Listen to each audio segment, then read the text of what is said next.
All right, folks. Barak Lurie on the Barak Lurie podcast.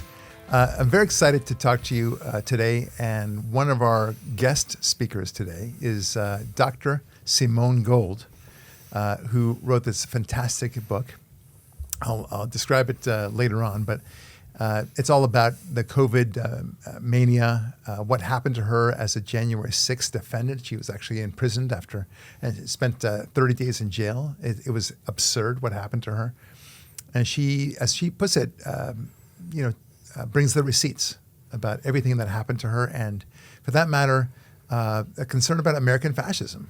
That is what is happening as far as she says it, and we just have to be very, very vigilant. She's, of course, very happy about Trump being elected and has a lot of hope for it. But I think you'll really love this interview that I had with her just a little while ago, and we'll talk about that as well. But in the meantime, are you happy with Liberation Day?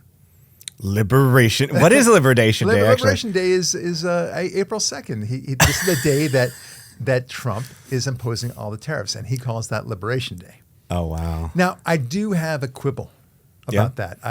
I'm a little bit upset about him saying that this is Liberation Day, because that's absurd. Yeah. I mean, really, let's face it. It's absurd. I love Trump, but that's absurd. Right. Because Liberation Day happened on January 20th of this year. Yes. Not now. Right. Right? I yeah. mean, dude, it's been Liberation Day ever since you actually became president, and we thank you. So give yourself some credit, man.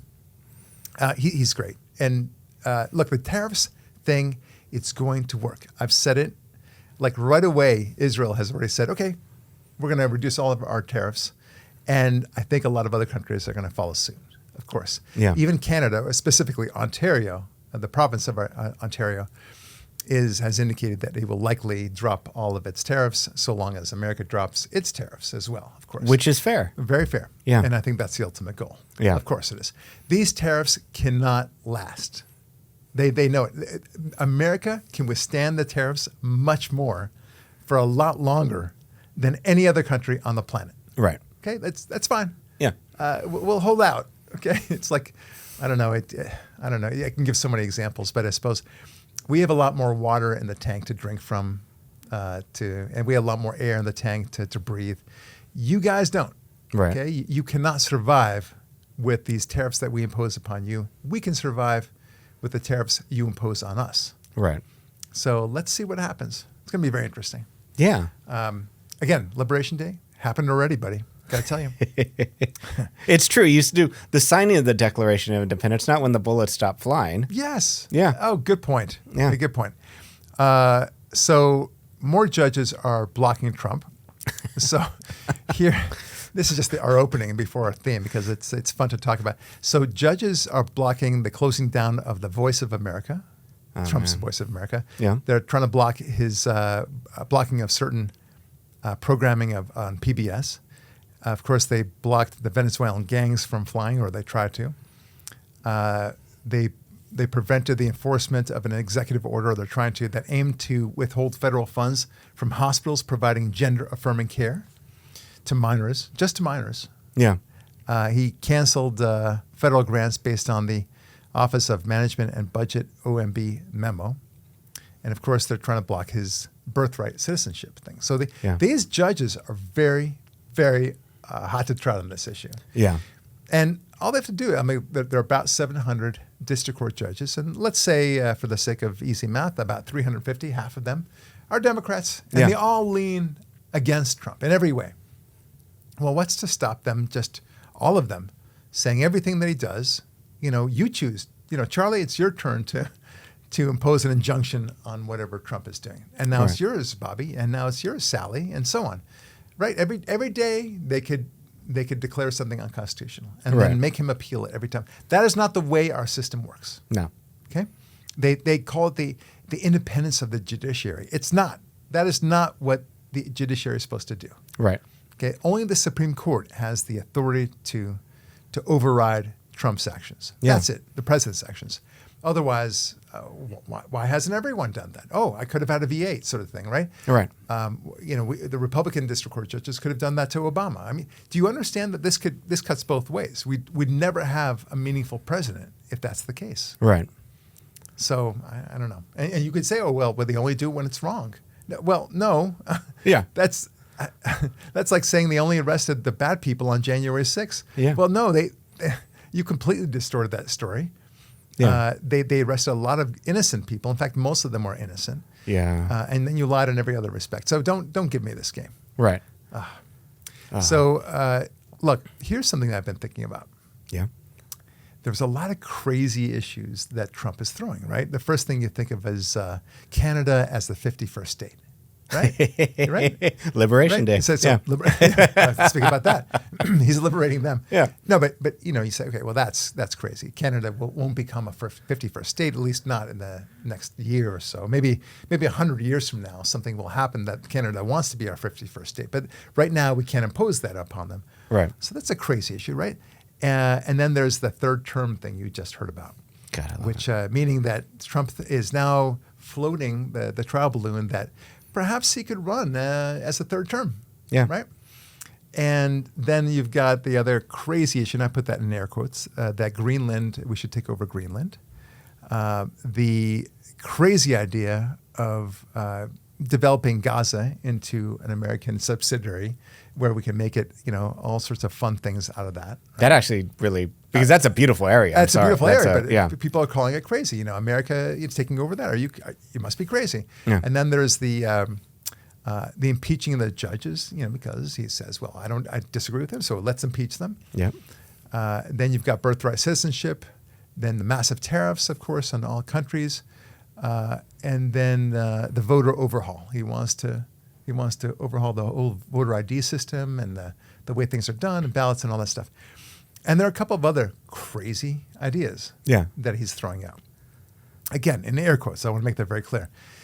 The question is this. Might there be some sort of scheme in the madness? Because I think there is. I think Trump is just a madman. He has no history of being successful. He's never written a book on negotiation. No. Well, but here's what I think. And tell me if there's some teeth to this, okay? I think he's throwing out as many crazy things, and I put that again in air quotes, so that people get distracted and busy in all these different issues, such as Canada as a 51st state, and get them all riled up about that. And then he's actually going for one of them. But which one is it? Yeah. I think it's Greenland. I got to go with Greenland. Liberate it from not a 51st state because they're probably socialist. Don't give them 2 senators. Liberate them from Denmark. Now they're independent and they have American protection, American special treaties, and we've got sweet, sweet minerals. We've got sweet, sweet access to the North Pole. Make it like a territory like Guam or Puerto Rico, right? Yeah. That's what you can do. And it's a huge territory. It's awesome. It's basically American land at that point. But look, it would be a great decision. China, and I think there's a reason why there's urgency here, because China has been buying up land in Greenland like nobody's business. I didn't know that. Yeah. Yeah. So it's a concern. And I think that's the reason why they're doing this. So, because if he only focused on Greenland and didn't talk about anything, just did things one thing at a time, well, who knows? It's, they would marshal all their forces on that one issue, as opposed to having to divide and conquer. Okay, you take the Greenland issue, you take the Canada as the 51st state issue, you take the birthright issue, and so on. So I think that's where he's really going for it. I do think he also wants to hit the birthright issue. That is a good issue because I think it discriminates against black people. It was about recognizing people who were slaves as citizens, and that was it. You can't be born in Taiwan and suddenly get that special privilege. You ain't wrong, Devin Goodman. You ain't wrong. All right. Yeah. So anyway, I think he's trying to flood the zone with the crazy. Yeah. That's what he's doing. The left will have to devote massive resources to fight all of them. That's just it. And meanwhile, he's actually just keen on one or two of them. But how cool is this? Just so cool. Oh, of course, Panama Canal. I forgot about that. Yeah. That's a major thing. I think he's actually keen on that too. Yeah. All right. Our theme today, this actually stems from a report indicating that Hamas's estimates of the fatalities in Gaza were much lower than they previously had reported. Really? Yeah. Can you believe it? So there's actually more people injured and much less. Oh, okay, yeah. There are fewer fatalities. That's never happened before, has it? No, They've never over-reported the fatalities or injuries? It's not Hamas themselves doing it. Yeah. Okay. So Hamas's March 2025 casualty update has removed thousands of people it previously listed as having been killed last year. They're just not organized. It's just a big lie. They forgot to do it. Maybe they don't have the Hamas accountant guy died in one of the recent attacks. They lost PETA, the Hamas guy. Yes. That's a bad point. Okay, that's bad. Yeah. That was really bad. Hamas's new March 2025 fatality list quietly drops 3,400 fully identified quote-unquote deaths listed in its August and October 2024 reports, including 1,080 children. The, quote, deaths never happened. The numbers were falsified again. So this is from an independent study that showed this. The previous numbers had been inflated wildly by Hamas in order to portray Israel as deliberately targeting innocent people. So you would think a report like this, we always talk about that phrase, a lie will travel halfway across the world while the truth is just getting its pants on, right? True. So you think that information is now getting out and people will now change their minds. I guess they were lying to us. And one of the things I speak to Dr. Simone Gold about, by the way, is during the COVID information days, when everything was coming out that COVID was not as contagious as anyone thought, in fact, a lot less contagious. And you could tell much more contagious rather, which was good because it meant a lot of people had it and it didn't really affect them. Yeah. So the Stanford study showed that there were 80 times more people infected with the virus than previously thought, which meant it's not a dangerous virus. And you would think everyone would go home and relax and go back to their places of worship and home and work. But no, they kept the panic on, and they loved the panic for whatever reason. So they didn't change their minds then. Yeah. And they're not going to change their minds now. Right. So here's the point. Here's my theme. People believe and continue to believe what they want to believe. Yeah. Okay. My best example is when it comes to God, the existence of God. To you and me, the existence of God is so clear. The facts are wild, just from the statistical point of view, all the things we love to talk about, consciousness, free will, and so on, art, music, storytelling, sense of perspective, sense of history, sense of belonging to a community. These are things that animals don't do, and there's no real sense of evolutionary basis for a lot of these things. Yes, not even community. What about humor? I can go down the list. Yeah. Okay, but that's the point is not to prove God's existence. It's that there's so much evidence of it. Right. And more evidence seems to come about every day. And then you present it to your friends who don't believe in God, and they still don't believe you. They just think you're nuts, even though it's right there. The evidence is super duper right there, and they really don't want to believe it. So the same thing is true with the anti-Israel nuts, the ones, the classic ones who go to the university campuses and they sit sleep in their tents and they can't wait to end Israel and such. And it really is remarkable. The more ignorant they are about Israel, the more vocal they are about how much they hate Israel. Okay? That is 100% true. Right. It's a complete correlation. The more you know about Israel, the less you are inclined to be so anti-Israel. Yeah. And all you have to do is just ask them some questions. Like, don't you think you should be informed about Israel? Yeah. I mean, I remember seeing these demonstrations on campuses against Israel, and the interviewer would say, well, what do you think Israel should do? Do you know that it's only democracy in the Middle East? Do you understand that it didn't start this war? Do you ever question the amount of casualties that Hamas tells you, this terrorist group? Yeah. And they say, right away, your questions shall all be directed to the organizers of this event, right? And I wish the interviewer said something like, wait, you're here protesting Israel. Don't you think you ought to know about something about this country that you're protesting against? Yeah. Do you even know where it is on the map? Do you know river to the sea? We've talked about this before. What does that mean? Yeah. Do you know which river, what sea? What is the intent of that meaning? Yeah. Do you understand these things? Do you understand, that Israel is more diverse and has a tremendous amount of people from all walks of life? By the way, here's something I was writing in my new book, Atheism Steals. What do you do with your disabled people? Right? Yeah. What do you do with your elderly people? Yeah. People who have Alzheimer's, for example. There are people who have that in Gaza. Do you have a special hospital for them? Do you take care of them? What about people who are handicapped, who don't have an arm or a leg? Yeah. Do you have a special place for them? What do you do with them? Yeah. Because I can tell you what ancient Sparta did. They Not put them good. on a hill and left them to the elements, and for some reason they died. Okay, that's the way it worked. Okay? Yep. I can tell you what they did in America in the 1920s through the 70s. Yeah. If you were deemed unfit or stupid, they would sterilize you. Yeah. Okay, that's the way Kennedy it got worked. sterilized too.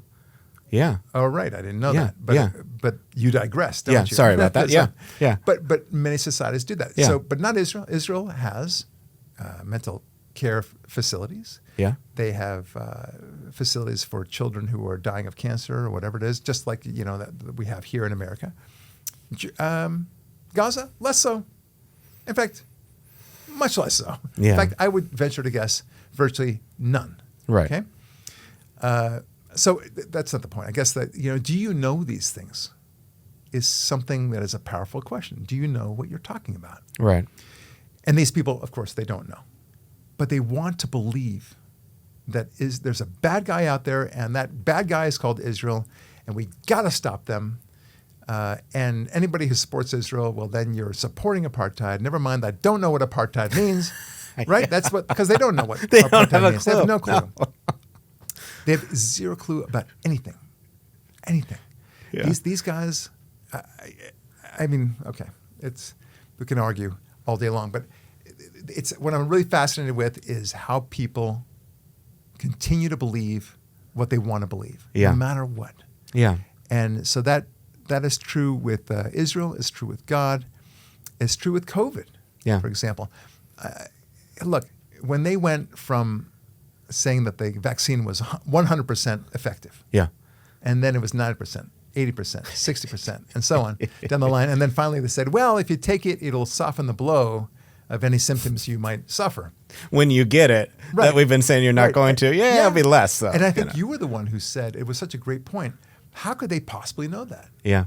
I mean, the 100%, if it actually were 100%, Right. then you inject somebody with it and then, they get totally cured Yeah. of COVID, or they never get COVID. You could actually do a study that makes it clear. But how would you know that it softens the blow of your COVID symptoms? Because people react differently to COVID. And you said correctly, the only way to do that, and I thought it was brilliant, Devin, Thank you. is when you have identical twins, not just twins, identical twins Yeah. living in the same town with the same diet, with the same environment in every other respect in terms of their work, kind of work they do and everything. Everything they do is identical, Right. except that one got the vaccine and one didn't. Right. Then you might be able to make a claim that somehow it softened the blow. Right. Otherwise, how would you know? Yeah. Impossible. You just don't know. It's Yeah. propaganda at that point. So Yeah. it's just like they had no what do you call it? A control group. Right. It's impossible. Yeah. So, but people believed what they want to believe, and people that I know that you know as well, they ate it all up. And Yeah. They literally on their Facebook post they said, "I'm going to get the vaccine because I don't want to get this, and I know this is going to cure me or prevent me from getting it in the first place, and that's why I'm taking it. Be safe." And they have their arms folded, proud and strong. And then the same person, like a month later, saying, "I'm going to get the COVID vaccine because I'm going to not suffer the symptoms as much." Right? Like, wait a minute, like, can you see your old post before? Yeah. Or remember the worst part was if you don't get it, your grandma is going to die. Right. That was the worst because that actually affected me. I'm like, I don't want to take you down elderly. Like it was so cruel and evil. It was really cruel, but people Yeah. wanted to believe this because they were very invested in it and emotionally. What's the expression? it's easier to fool someone than to convince somebody that he has been fooled. Yeah. Yeah. And it's the latter that we were seeing. Yeah. They saw the facts right in front of them, like God, like about Israel they were just talking about, and they dismissed it. Yeah. The facts were overwhelming that this was not the serious virus that they worried about. I knew this. You knew this. And they still, I mean, to this day. Yeah. I mean, look, it's worth talking to people who are really all in Yeah. on COVID vaccine support, and for that matter, masking themselves, triple masking themselves. Some idiots at the airport I saw with not only the plexiglass but triple masking. They were like in a hazmat suit practically. Yeah. And I thought, I'd love to approach these people. Do you think that maybe you overreacted? Do you think that maybe you were on the wrong side of this? Do you think this was good for you, or for that matter, anybody else? I don't think people get it. No. And they don't see. I haven't gotten an apology. I guess I don't need an apology because why would they apologize to me? Right. But I would like to hear people say, "Man, we really screwed the pooch on this one.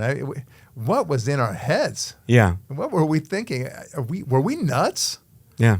Ain't gonna do that again. I'll tell you what. I'll raise an eyebrow or two when the next virus comes along because I ain't gonna do that crap again." Yeah. They're not saying that. No. They're like quietly pretending that it never happened. It has really been glossed, and so many people have been affected. Like the young people, if you deal with them, are not as social. They really don't know how to talk to people. You were right. Certain people, and I think there's a certain generation of people who came to work during COVID who will never, ever feel completely comfortable going in-person work for 40 hours. Yes. They'll always have to do, 10 hours, or I have to work from home. And that's not good for them. Well, look, that's one thing. Yeah. Of course, in terms of the how they reacted then. But I'm just really, what happens if there's another virus? Let's say that they announced today, my gosh, there's a new virus. It's coming from, Finland. Okay? Yeah. And because those Finnish. Those Finnish, They're always up to something wacky. Anyway, so they concocted some sort of virus. Oops, it got out of the lab. Everyone watch out. Yeah. Okay.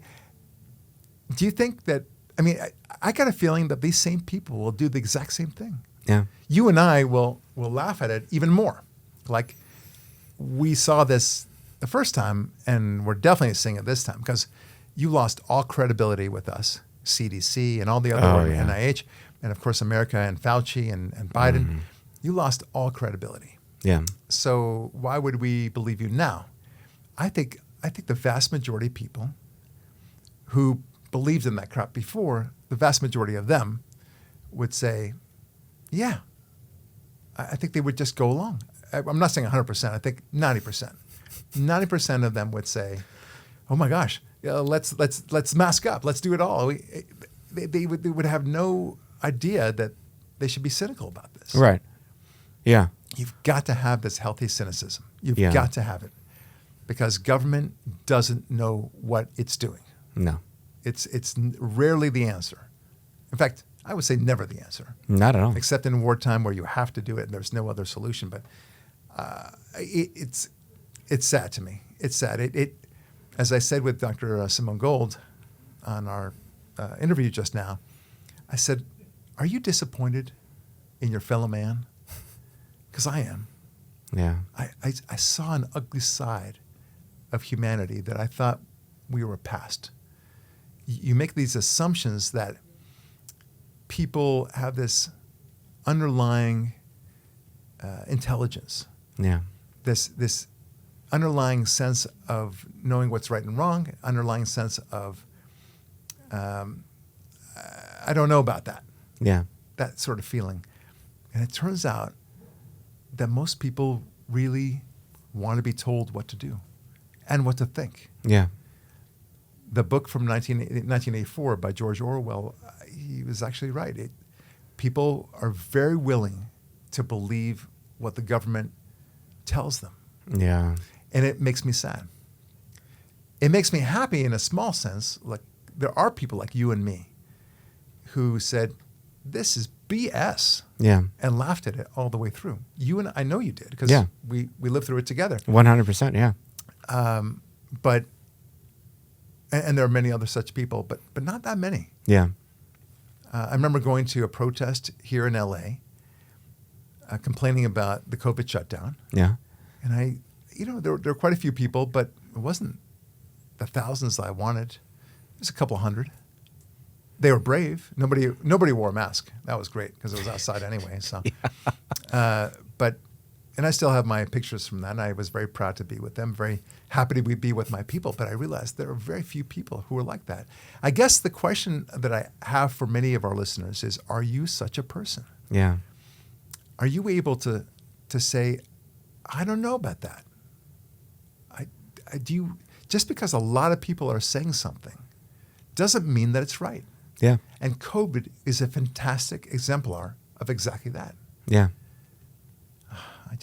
I hope most of our listeners are like that. Yeah. If I could rephrase it for you, it's what would you do in a time and place where certain parts of the population begin to blame Jews for all their problems and they want to take more and more control of your personal life?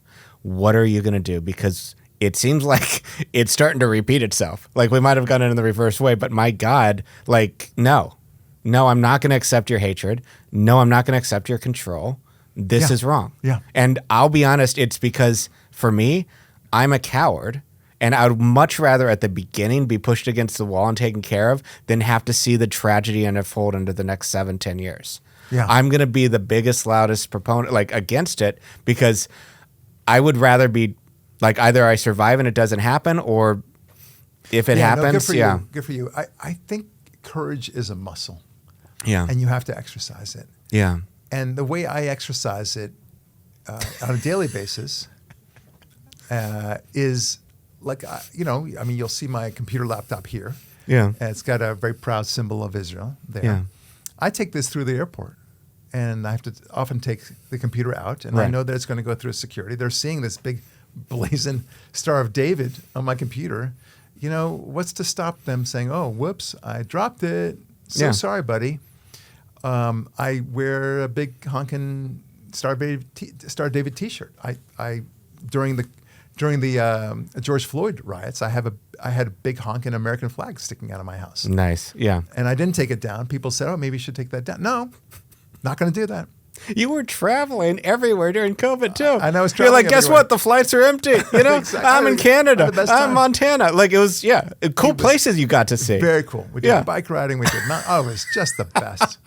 Yeah, your courage. My mouth dropped. I'm like, okay, like I'm skeptical, but like you're just, man, it doesn't exist. Let's just have some fun. Like, I mean, the virus existed, but if it's going to come, it's going to come. Right. But I also asked questions during COVID. Yeah. And I yelled at my neighbors right back at them. If they started saying, put on your mask. I was outside. I remember running with my daughter and I didn't have my mask. I didn't have any mask on. And they say, put on your mask. I could barely hear them. And I said, blow it out your ass. That's what I said to them. Like, this is so stupid. Like, it's like, I don't know, walk out. To me, it was the equivalent of everyone expecting me to walk on my hands. Right. Like, you should be walking on your hands. Like, but it doesn't make any sense. Masks didn't make sense to me outside, at least, at all. I just, like, what the frig was that all about? The air is moving. Anyway, it doesn't matter. Yeah, you were questioning the science. I question the science, and I'm not, I'm not a doctor at all, but I do know everything flowed from that one simple point, that more contagious a virus is, the less dangerous it is. 100%. And I was so happy to hear how contagious it was, especially after the Stanford study I just mentioned. I also asked around, like, I saw construction workers outside and gardeners. And I would just ask, you have a lot of gardening friends, right? Yes. And they say it's in a Hispanic accent very often. I said, do any of your gardening friends, did they ever get COVID? And they kind of thought about it, that, actually, no, didn't have it. And then the construction workers, same thing. And because my theory was, people who worked outside got a lot of vitamin D. Right. And that strengthened their immunity system. Yeah. The people who were staying indoors were getting COVID. So, irony. Like 100%, yeah. So, those are the kinds of things that I began to notice and began to laugh about because, you have to look at the probabilities. Yeah. All right, let's move on. Because there's a lot to talk about. I want to talk about Israel, of course, because Israel's so much more in the news and such a big deal. You have, in a rare event in the Hamas-controlled Gaza Strip, hundreds of Gazan citizens were marching in the northern town of Beit Lahia, carrying white flags, calling to end the Hamas rule, and even calling to hand over the Israeli hostages. The protests took place in front of the Indonesian hospital in the northern part of the Gaza Strip. One protester who filmed the events questioned whether Qatari Al Jazeera and its Gaza correspondent, Anas Al-Sharif, are implicitly referring to the channel's no criticism of Hamas policy. And that's interesting. Yeah. This from Ayal Yacobi, an Israeli. Massive crowds of Palestinians have taken over the streets of northern Gaza, chanting, "Down with Hamas, we've had enough Hamas." Ihab Hassan writes that anti-Hamas protests in Gaza are continuing, and this time not just in the north. A new protest has erupted in the south, in Khan Yunis, with crowds chanting that Hamas is a terrorist organization. Okay, so this is awesome. Yeah. Right? Hopefully Hamas will be eaten from within. Yeah. Now, I guess my theory on this, and then I want to talk about, I'm a little bit more cynical than I was initially. Anyone who protests Hamas now must be thinking that the hold on ordinary Palestinians that they used to have isn't as strong as it was before. Yeah. Suddenly there's a new dawn for them, and they can say, I really resent this shit. I'm sorry, this crap that you imposed upon me. Right. And they must feel very embittered about this. And now they feel emboldened to do this for a reason. That reason must be that Hamas has been decapitated so significantly that they won't likely be attacked or taken and beaten up. Unfortunately, a lot of these protesters have, in fact, been taken and beaten up and tortured. Yeah. But apparently not enough to stop the protests. So that's good. Look, if Hamas gets enough pressure from within, it'll collapse on its own weight. All the hostages can then be released. How cool that would be, and a glorious end to this horrific nightmare. Yeah. Right? But the demonstrations, now described by local observers as the most widespread since the conflict began, have taken hold in key areas, right? We just talked about that. Yeah. Hamas may have executed Palestinians who participated in the rare protests against the group's governance. One of the individuals allegedly killed was 22-year-old Odeh Nasser al-Rabai. According to his family, he was detained, subjected to physical abuse, and later died in custody. His remains were returned to his relatives over the weekend. Mm-hmm. Footage shows attendees chanting slogans critical of Hamas. This is in his funeral, including calls for the group's removal. These demonstrations, some of which occurred in Beit Lahia and the Shijaya neighborhood, reflect rising discontent. Okay, this is what we just talked about before. But think about this. Think about this. International human rights organizations finally have raised concerns about Hamas's response to the dissent, citing reports of arbitrary detentions, intimidations, and use of torture against their political opponents. Memory recently translated Arabic language footage capturing the public dissent in northern Gaza.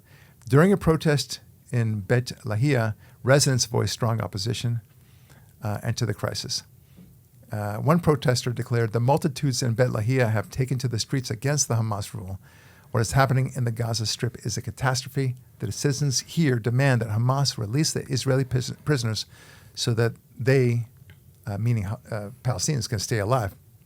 All right, so here's my take on this, and I think that this is right. Yeah.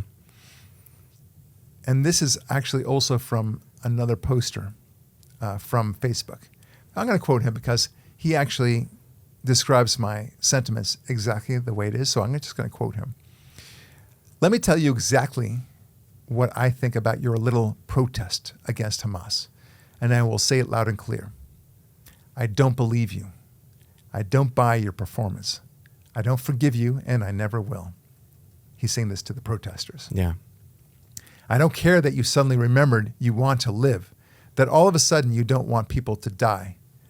Until the day I die, I swear, I will remember how you invaded the homes of my brothers and sisters, how you raped, butchered, kidnapped, and looted. I will never forget and never forgive how you celebrated in the streets, how you lynched my people. You were all monsters. You were all collaborators. You hid the hostages together with Hamas. You cheered as Jewish children were placed in coffins. Mark my words until my last breath. Hell is not enough for you. There are no innocents in Gaza. Wow. He might be right. Yeah. He might be right. All of a sudden, they're, so interested in peace, and they love Israelis no less, I'm sure.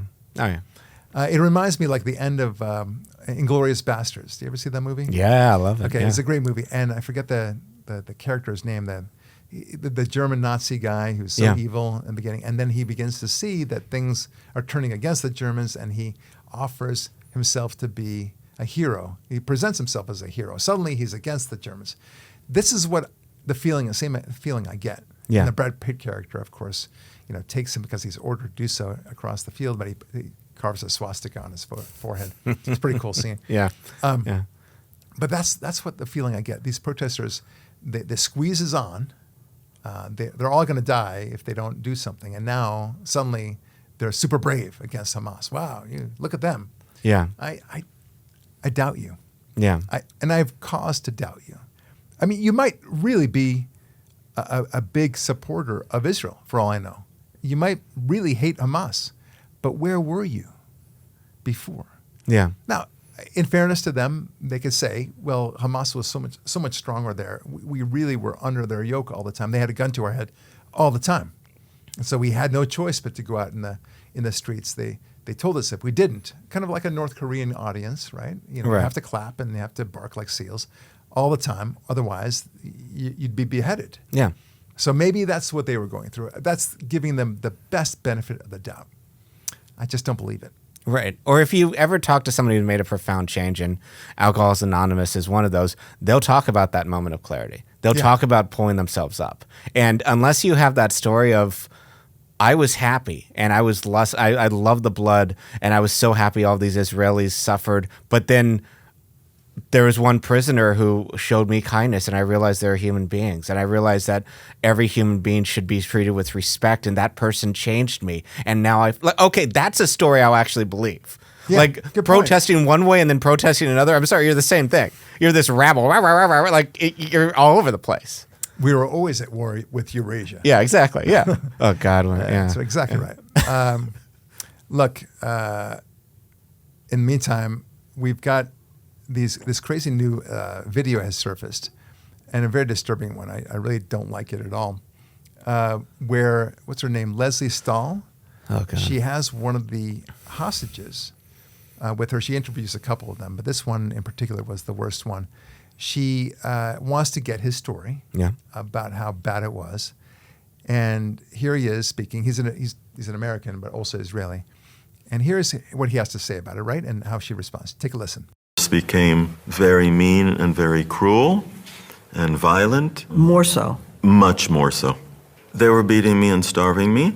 Do you think they starved you, or they just didn't have food? No, I think they starved me, and they would often eat in front of me and not offer me food. Yeah, okay.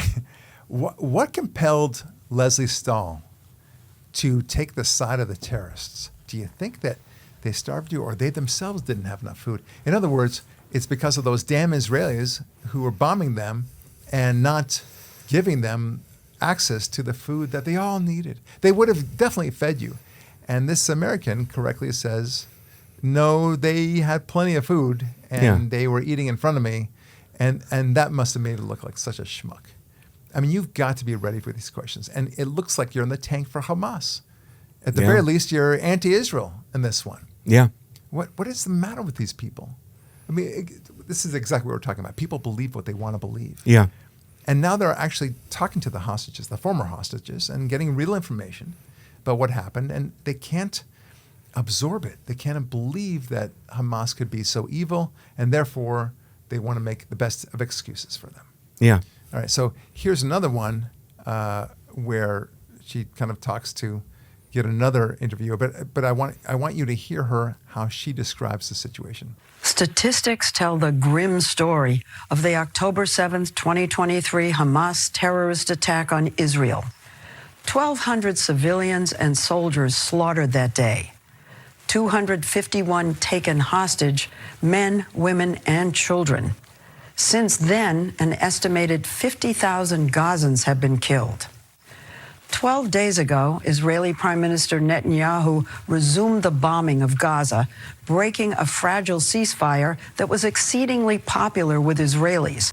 Okay, so the disingenuous nature, that the partisanship with which she speaks. So, look, it's terrible what happened, but since then, so 250 hostages, 1,200 dead. Okay, that's not good. But since then, 50,000 Palestinians have died. Yeah. Yeah, and she just, of course, that's a false number. Yeah. But she certainly absorbs completely. But look at that. What's that compared to the 50,000 that the Israelis have killed? My goodness. Yeah. So now we know who the real evil person is, and then of course Israelis love this because they're all monstrous. Yeah. Of course. Yeah. They don't have disagreements among themselves either. No, yeah. no. They're yeah. in unison. They want to kill as many babies in particular as they God. can. Yeah. So that's the way that's how it comes off. Yeah. And I'm really disturbed by that. And I'm disappointed. I'm really disappointed. And you can't, when evidence comes to light, then you should be able to change your mind. Yeah. You got to be able to say, I'm turning around on this subject. Like I was turned around on, I think, two of the biggest things you can be turned around on: the existence of God, Yep. And how awful the Democrat Party is. Oh my! Because Those two things. all of school, all of college, they push it into. Oh no, socialists who don't work like us professors are good. And you're like, wait a second. I was introduced to realities. Yeah. That I could not deny. Right. Not just on the Gaza side, but also the fact that the Democrats have never done anything that advanced anything. So not one of their policies have ever worked. I've said this many times. Yeah. So once I came to that conclusion, I said, well, okay, now I'm going to revisit. So I assume that people think like me. Right. That if they are confronted with facts that completely eviscerate their previous belief, that maybe they'll also turn to see reality and join the team of the correct team, the truth, right? That means, understanding Israel is the good guy in this context, that America is the good guy in world civilization, the best hope out there, Yeah. and that God is real. Yeah. That's the only conclusion. So I think that people will do that, but they don't. No. Because people want to believe and continue to want to believe what they want to believe. Yeah. And that makes me super sad. Yeah. I'm very disappointed in my fellow man. Yeah. I thought we were better than this. Yeah. And I wonder, I guess it's a whole nother podcast, but what does it take to get somebody to be open-minded, to be willing to change their position, their strong position, Right. on subject X? Yeah. Israel is such a good example. And I think that the only thing that really does it is a belief in God. 100%. Yeah. So I guess you have to first change your mind on God. Yeah. And then it can open up the doors on other things too. And frankly, I like to change my mind. Right. I don't mind that. I don't think anyone takes me for a fool. Like, oh, he believed X yesterday and now he believes Y. Right. What a fool. Said nobody, right? No, Yeah. on the contrary, they say that's pretty impressive. Yeah. That's really good. He can admit that he was wrong. Right. I've never looked down on anybody who said, I once thought this way, but now I've come to really believe the other way. And by the way, I even respect it. There's one really good friend of mine from college that I had who who was very conservative, and now he told me he voted for Harris. He's still a conservative, but he voted for Harris, and I used to think this way, but I still respected him because I know that he had a thought process behind it. He wasn't blind in the process. Just an interesting moment. I like to see people make a change in their opinion with new facts. If you can't do that, then you're just an automaton. Yeah. There's something animalistic about that. There's something dehumanized about you. Right. Right? I agree. And I think it's one thing where if you were to ask me deep down inside, what party would I pledge allegiance to? It'd be the Constitution. Sure. I don't like Republicans, even especially now, wrong often. Democrats wrong often, but it's the Constitution I care about. If you want to tell me who I truly believe in, it's God. So like this guy, Jack or Joe, they're all going to be flawed compared to God. The Republican Party, Democrat Party are all going to be flawed compared to the Constitution. If we have the foundational elements that we believe in that are so much more powerful than these little identity keys like, oh, I'm a Dodger fan, I'm a Mets fan, just because you're right and you don't go for the Mets, you go for the, I'm kidding, I'm not going to, if there's a Mets fan, I'm going to help him out of a river. I'm going to save his life because it doesn't matter. It's just baseball. All right. I think that's a fantastic segue, and thank you for it, to introduce our new guest, Dr. Simone Gold, who will be talking about her new book and also about her harrowing experience, being arrested as a January 6th defendant, and her understanding. A lot of it was tied in with her outspoken beliefs against the COVID shutdown, and for that matter, the vaccine situation. And it's just a delight to hear her. I'm so grateful for her to be with us. So without further ado, my interview with Dr. Simone Gold. All right, and now we have our guest, Dr. Simone Gold. Very excited to have her. This is a really great opportunity to learn about so many issues, and we have a range of subjects to talk about today. But before that, I want to say hello to Dr. Gold. Thank you for being on the Barak Lurie podcast. Thank you. Delighted to be here. All right. Well, listen, Dr. Simone Gold, she is a 20-year board-certified emergency physician, a Stanford University educated attorney, and the visionary who led the pivotal press conference event that broke the spell of the coronavirus panic of 2020. And boy, was it a panic. Creating the most viral moment in modern media history, she became the founder of America's Frontline Doctors, or AFLDS. Dr. Gold also founded Gold Care, a revolutionary medical freedom platform that restores the doctor-patient relationship, removes corrupted incentives, eliminates the barrier between allopathic and naturopathic doctors, and provides a path to wellness rather than managed sickness. Dr. Gold is America's expert voice of common sense and scientific clarity in the information war against medical Marxism, and she was invited to speak at the Capitol alongside various congressmen on January 6, 2021. Selective Persecution, the Legalization of American Freedom, is her firsthand account of the historic abuses inflicted by weaponized U.S. government. And it's a fantastic book. It's already number one, I believe, in the category. So that's quite an achievement, Dr. Gold. I'm so impressed. And I believe that the foreword is by Dr. Dennis Prager as well, which is quite an honor. By the way, I was very honored to also have him do my foreword to my book, Atheism Kills, a long time ago. So that is just so great. He really believes in you, and I think it's fantastic. Well, tell me what prompted you to write this book. That's the first thing I wanted, because I love talking about books. I'm a big reader, and this book is fantastic. What prompted it all? Yeah, it is definitely not as popular as it used to be, which is a shame because reading is it's almost like going on vacation. You can just do so many different things when you read a book and learn different things. So I've been through a lot in the last 5 years. As you mentioned, I'm an emergency physician, and during COVID, there was a lot of, lies and propaganda, disinformation being put forward by our government and by our legacy media, not by independent podcasters. So I started speaking out, and because I'm also a lawyer, I really saw the constitutional threats, the threats to our Bill of Rights and our Constitution. And this is really why I got to the fight.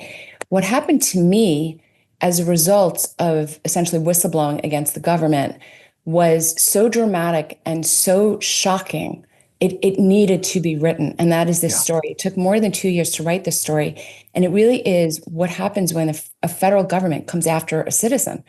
And it's incredible. George Washington, I don't remember the exact quote, but he said, government is force. Or I'm sorry, maybe it was Jefferson, that government is basically force. That's all really government is. It can be force for good, a force for evil, but it can take all your money if it chooses to. It can, give money back if it chooses to. It's just a super powerful force. The entire weight of the federal government came out against me, and this is that story. Yeah. Oh, it's terrible. You had to be silenced. They just could not abide by your very existence, and that was the issue. I remember your story, and it was so painful to hear about that. And you were just on the steps of the Capitol, I believe, on January 6th of 2021, and all of a sudden, next thing you know, you're being taken away. Yeah, and please tell the story. Yeah, no, it was very, very dramatic. So what you think you've heard about J6 most likely is inaccurate. At any rate, don't ever lose sight that it's individuals who was caught in this dragnet by a weaponized federal government. I was peaceful, not violent, of course. It happens. I was there with a government-issued permit to speak on health policy and health freedom, which is my lane. And that was what I was there to do. Of course, the day went very sideways. Nonetheless, I should be judged as an individual citizen. Were my actions violent? Were my actions dangerous? Yes.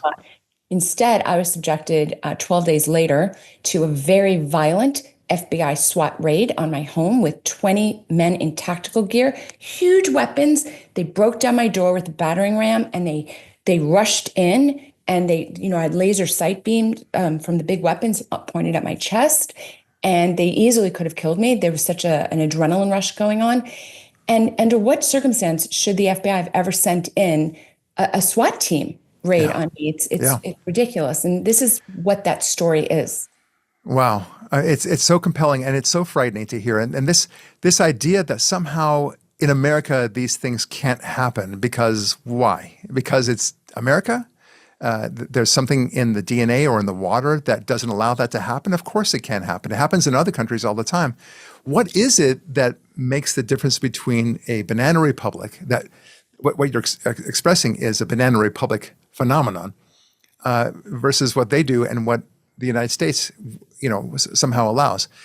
Is it the Constitution? Is it the only Constitution? Is it the sense of the balance of powers, checks and balances? It should be the checks and balances. It should be the Constitution. It should be our sense of rule of law. But something went awry. Yeah. So the reason I took the time and the trouble, and this was a labor of love to do this, and it's a gift for the American people. Yeah. So I go chapter by chapter, and I point out exactly the illegalities and exactly how they happened. So many things happened that were massively illegal. I brought the receipts. It's a heavily referenced book, hundreds and hundreds of references in there. I put court transcripts, but it's not boring. It reads like a John Grisham novel. It reads like fiction. But we have the laws on the books. They were just disregarded. They were misused. They were, the judges did wrong. The prosecutors lied. And I bring all the receipts. And so the solution is for the American people to learn of these things and to refuse to allow the government to act this way. So this is exposing that. Oh, it's wonderful. And what a person to do this to, of all people, you, who you're a Stanford educated lawyer. By the way, I went to Stanford also. I loved it. It was a great experience. Yes. I'm going to my 40th reunion soon enough, so it's kind of scary. But nevertheless, very bright woman, and also a fantastic doctor at that. What an incredible duo combination. And you've become I think America's expert voice of common sense and scientific clarity. Being the doctor, being the lawyer, being the warrior that you are, and writing this book. And I know what it is to take the time to write a book, but here's a book talking about your own experience and, as you say, bringing the receipts to this. And thank God it's doing so well. It's doing phenomenally well. Yours is a voice that really needs to resonate. What do you think in terms of the new Trump administration? Are they able to shine a light on what happened here? Are they connecting with you in any sort of dramatic way? Yes. So we also formed, it's not even an organization, it's just a strategic alliance of people who've been affected by January 6th. It's called wearej6.com. and we live stream every Saturday noon Eastern time. You can find it at wearej6.com. This is for any J6 defendant or anybody who's concerned about this. This is to ensure that there is restorative justice for the people that were harmed by a weaponized federal government. Yeah. Much the way we, as a federal government, we went after Japanese Americans at the end of World War II.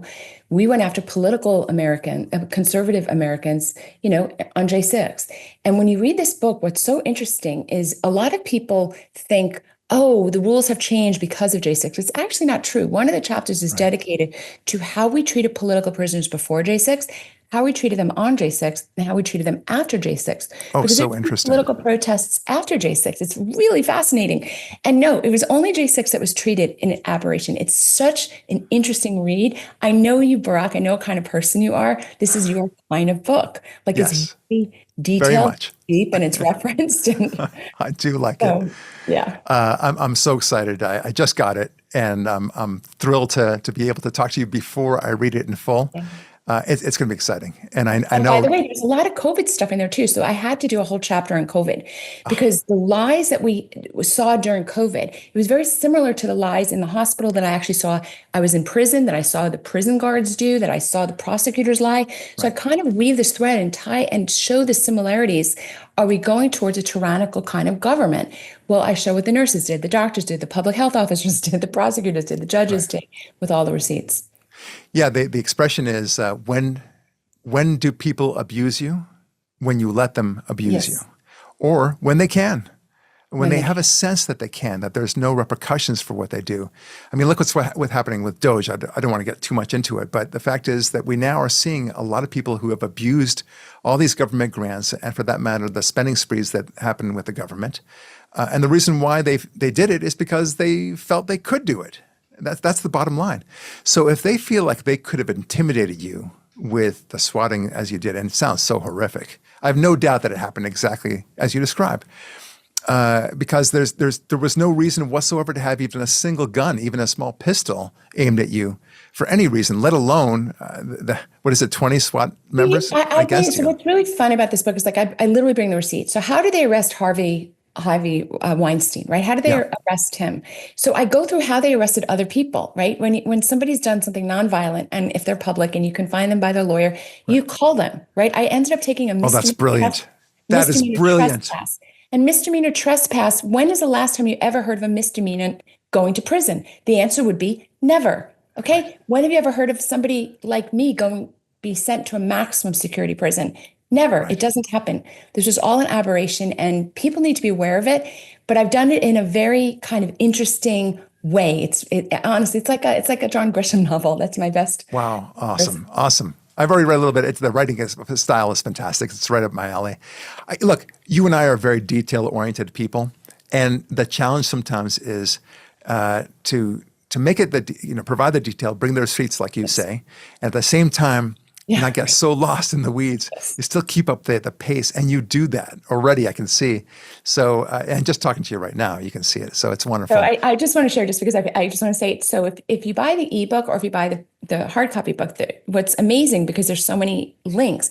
If you happen to buy it on the ebook version, there's so many links you can just click on and then just check. Like there's one example in the COVID chapter where Fauci, there's this audio of Fauci. Have you heard him say this? He said, you can make someone get the shot because if you take away their job and their ability to work, and I don't know if I'm allowed to curse on your show, but his exact quote was, they quickly get rid of their ideological bullshit. That is what Fauci said. So there's quotes like that and references like that. So it's just such a kind of a fun read. You're like, oh my gosh, that's what our people are doing. The COVID era, it was so disturbing to me, and I never got the shot.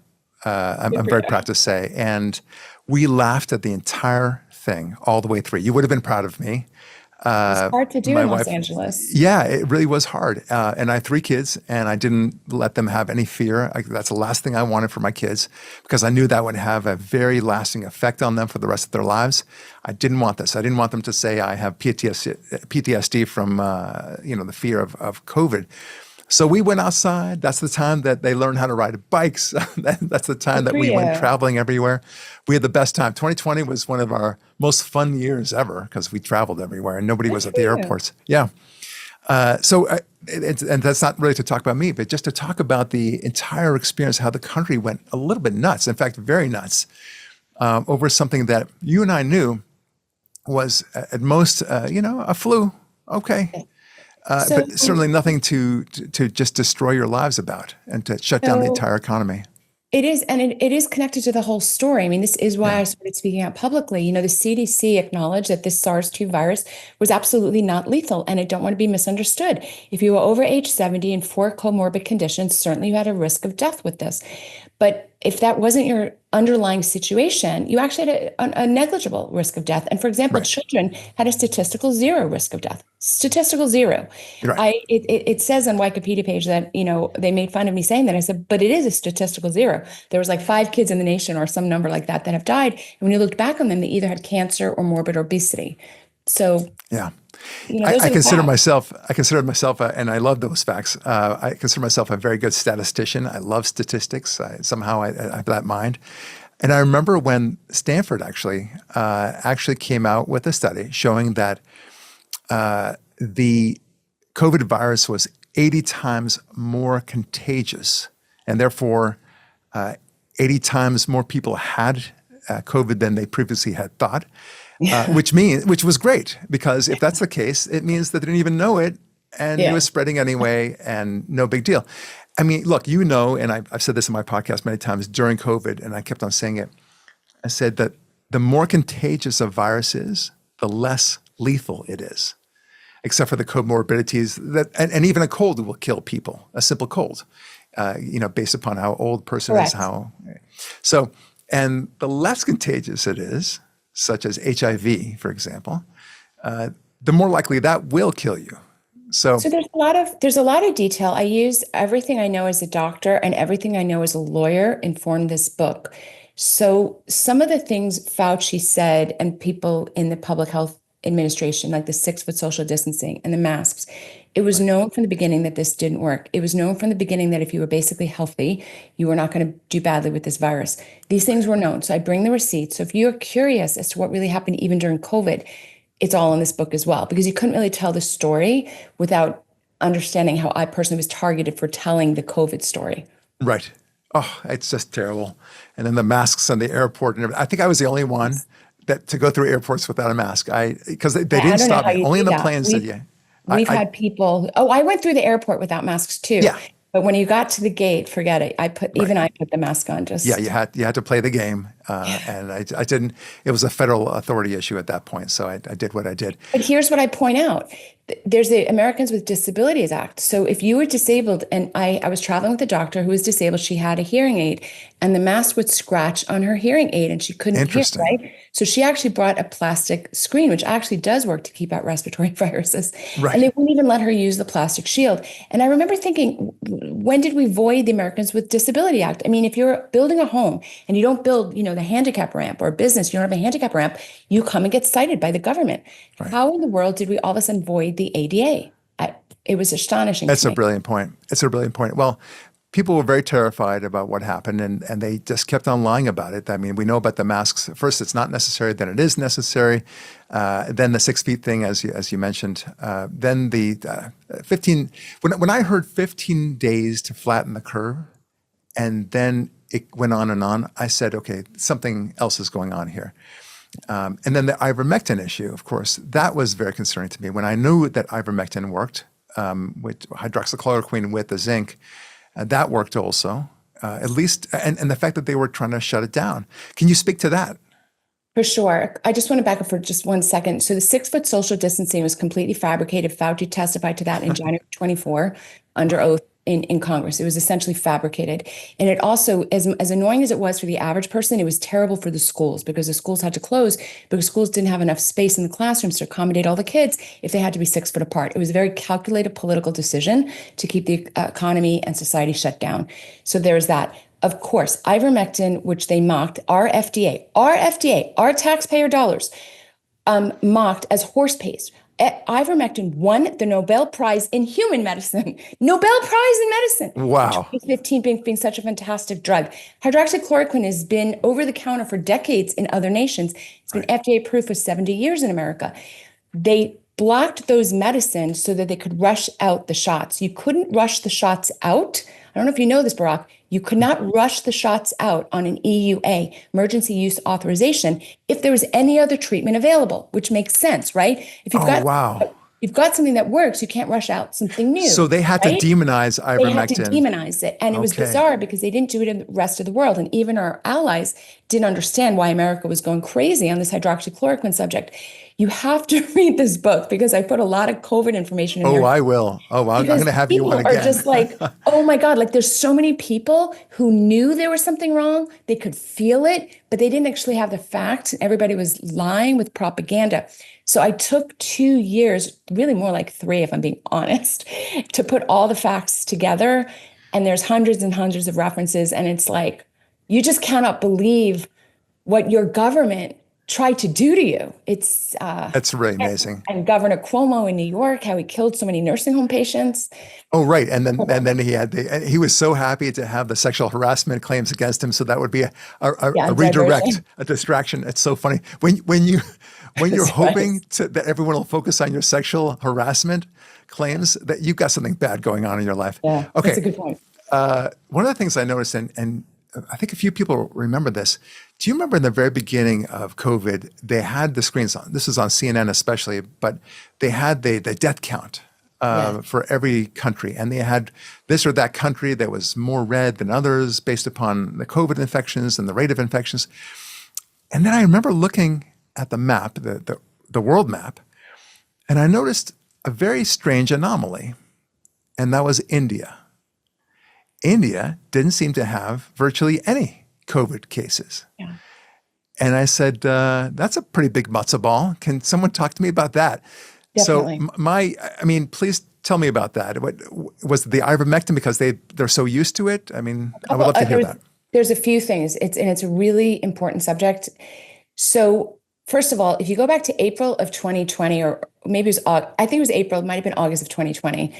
The New York Times had a big article that Africa was going to be the killing fields. Everyone was going to be dead because of SARS. They said, I think they predicted 6 or 20 million would die, some huge number. In fact, nothing like that happened. Africa had 1% of the death rate we did. India had about 10%. Western nations had the worst. And of Western nations, America was just about the worst. That's interesting information that you haven't heard. Why did India do better? Kind of halfway in between, they gave ivermectin out. I'm saying it more simply than what actually happened, but their state of Uttar Pradesh, which is the same size as America, about 350 million people, they just started handing out ivermectin to basically anybody who wanted it. And within about a month, their death rates plummeted. Many South American nations did the same thing. They went door to door. I think it was Costa Rica, that they handed out hydroxychloroquine or ivermectin door to door to their citizens. Wow. They didn't play games like we did in America. We had a political agenda that served elitist, and I didn't believe it at the time, but it was clearly to do the mail-in ballot frauds. I wouldn't have believed it, but it is clearly what happened, was to keep the economy shut down through 2020 elections. Well, look, I don't think you're wrong. When there's this manifestation, this level of manifestation of fraud upon the people, you have to assume that there's a reason why they commit this fraud upon the people. Is it because they want to get money from them? No. Is it because they want something else from them? Yeah. Okay, well, then what is it? It is maybe either to make the field very easy so that they can, in fact, get all these votes in through the mail-in ballots, like you said, or separately and maybe in conjunction with it to somehow decay the economy to such an extent that they could lay blame to Trump back then and then perhaps have a much greater chance of winning the re-election. And it seems to be what happened. It was a very close race, regardless of whether you have some doubts about the election, as I do. I have my questions. I think a lot of people do, but that's in the past at this point. But I think your questions are very, very powerful and very just very intriguing. Look, I remember I took the ivermectin thing. I have a doctor that was able to give me ivermectin. I think you might know him, and instantly I felt better. Instantly. It was you weren't allowed to say cure. If you said cure, you got banned on all social media. Right. By the way, I just want to, for the audience who doesn't know me, I don't say that lightly, that I said that I think the purpose was for the mail-in ballots. But when I looked at this, I don't understand. By July, which is when we became known, July 2020, we stood on the steps of the Supreme Court, the America's Frontline Doctors. the fact that this went on after July, it's like the second academic year, there was absolutely no scientific basis for it at all. None. Zero. Right. None. Right. There's been none. So I thought, well, what other motive could there have been? And then, as we know, there were, and it's in the book too, there were so many extra ballots in the election 2020 than there had been in any prior presidential election in all of American history. It was too odd. Yeah, it definitely raised a question. I mean, look, I'm glad that Trump is our president now in 2020, after the 2024 election. Great. And in hindsight, maybe it was great that it turned out this way. So, to the Democrats, be careful what you want. You just might get it. So here we are. Look, all this stuff with the COVID situation, it does raise all sorts of questions. And one of the things that I love about your book and your presence is that I think a lot more people got very cynical in a good way. I think there's a healthy skepticism that a lot of people should have now. Because, for example, if right now there came a new virus and they started talking about flattening the curve and such, people would roll their eyes and say, oh, here we go again. They were wrong about it before. They're probably wrong about it now. And I think there's going to be a long-term memory about what happened in 2020 and 2021. So that's going to be a big deal. One of the things that people really now are taking stock in is all the clues that we had before. I talked before about the Stanford study, the 80 times more contagious situation. I remember, and I'm going to relate this to the Duke lacrosse rape case, if you recall that. There was a moment where they announced that they did the DNA testing and they found zero, not just a little bit, but zero evidence of DNA that connected these boys to anything of what they were accused about. So I thought, and I remember turning to my wife, I said, well, the case is going to be dismissed now. Well, no, this guy had an agenda. His name was Nifong, I believe. And he went forward with it, and eventually he was dismissed once he had to be recused, and then he was disbarred. Great. So along come, and here's the connection. The Stanford study, to me, once they discovered it was so contagious, and it was not the deadly virus that it was, I turned to my wife again, and I said, okay, well, that must be that. We're done. Because surely they're going to say, well, it's not so deadly after all. We're all okay. Let's go back to your places of worship and work and home. But that didn't happen. They just kind of doubled down. They were more like the prosecutor, Nifong, than they were with any proper sense of truth. I'm fascinated by that. Am I wrong about this Stanford study? I thought it was a major impact on the COVID event. Yeah. No, I actually remember that. That's when you discover that what you thought was the reasons why people do things and policymakers make decisions isn't actually the reason. It was just a convenient excuse that they told the public. It's hard for me to answer your question because I always knew the SARS-2 virus was not a big deal. Yeah. We knew it from the beginning because we knew it was in China first, right? And then Italy. Children never were dying. They just were never dying. And then I was looking at this as a doctor and I was saying, well, why are we closing the schools? I mean, clearly there's something else going on. And I knew that people were taking hydroxychloroquine all over the world where it was over the counter. So I know that the power brokers knew it wasn't a deadly disease. So when the Stanford study came out to me, for me, I just kind of rolled my eyes. I'm like, yeah, big surprise. Oh, I see. Okay. So for you, it was not news. For me, it was news. Because, I know. But so I had been studying this for 2 months. I mean, I allowed for the possibility that this virus was unique amongst all viruses and it was acting entirely differently than all other viruses.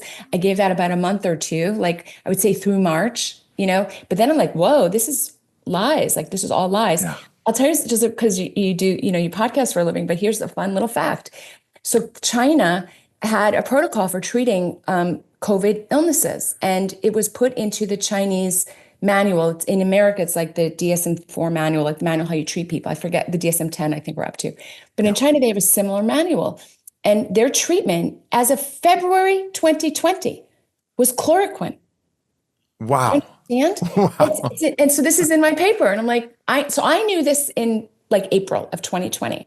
This was official Chinese policy. It wasn't even like a rogue, like Didier Raoult got into all this trouble for like promoting hydroxychloroquine. Well, it was literally the Chinese formal policy to treat with chloroquine.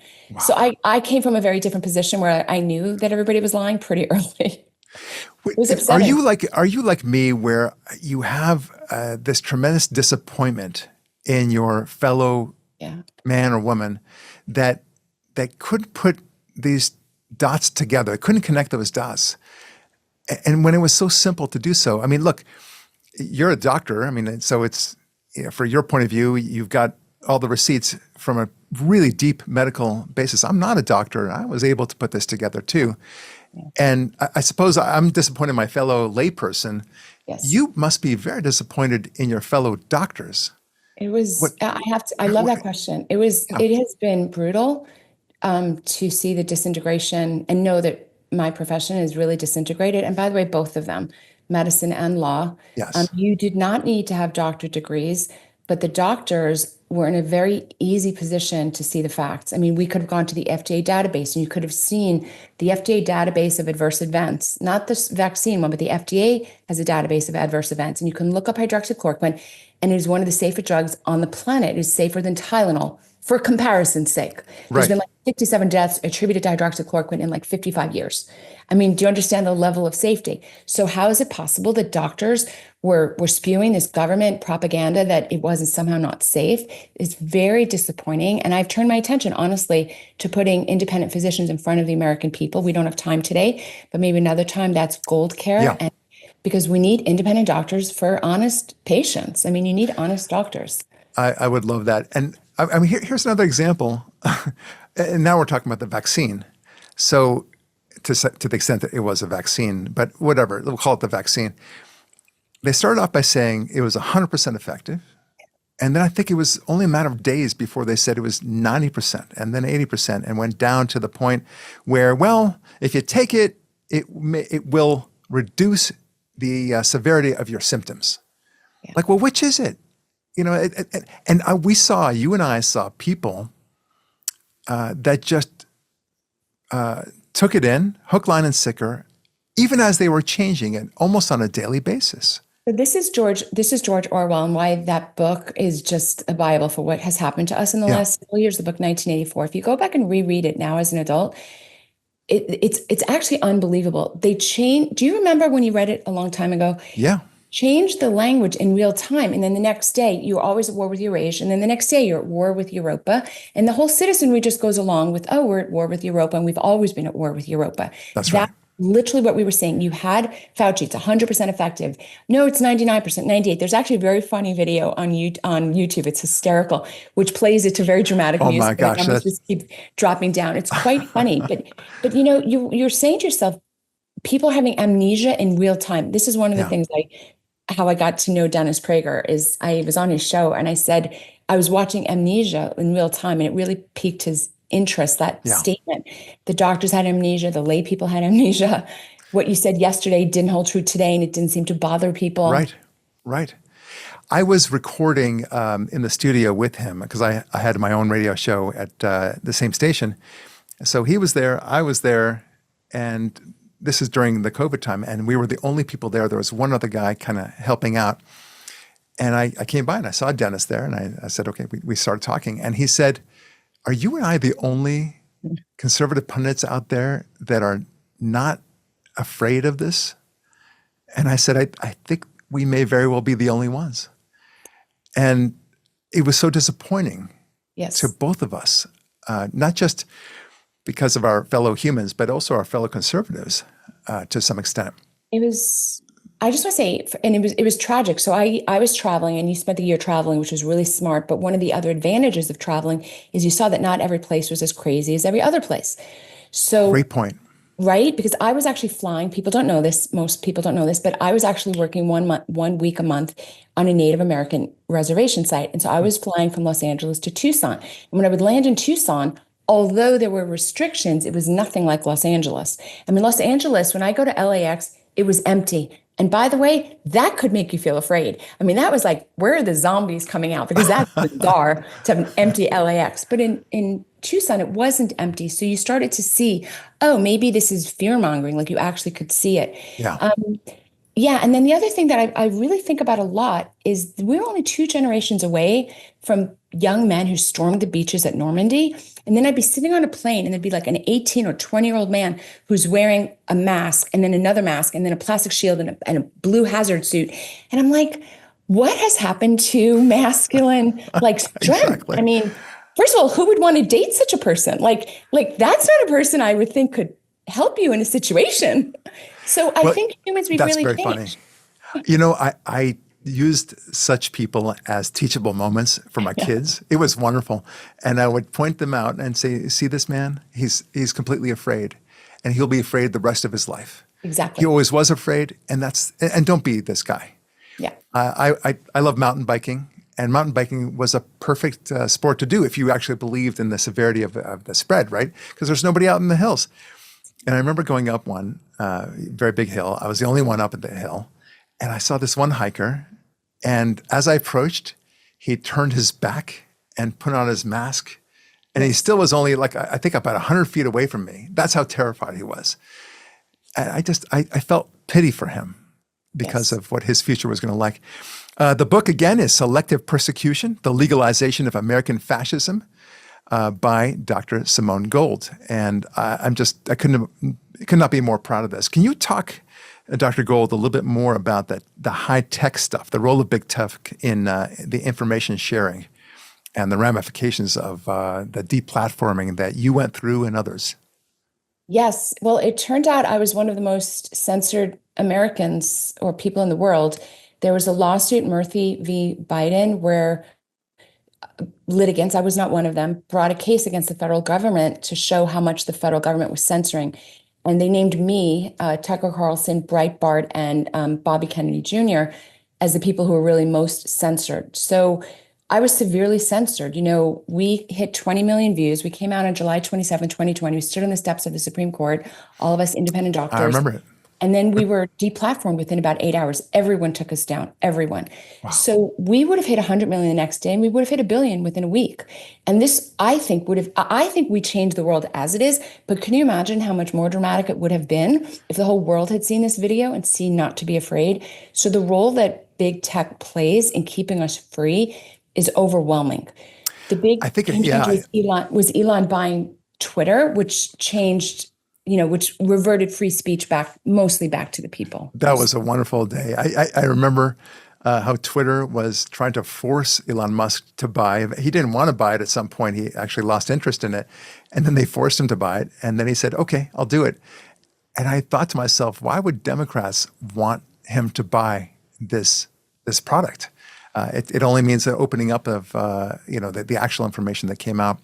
And by the way, I think I remember that Washington, D.C. speech. It was an amazing one. I think you were with Dr. Bob Hamilton also, right? He was there? That's right. I was with Dr. Bob Hamilton, and a lot of people became pretty well known. I mean, the future Surgeon General of Florida was there. There was quite a lot of amazing doctors. Right. Dr. Bob is a very good and dear friend of mine, so I love him.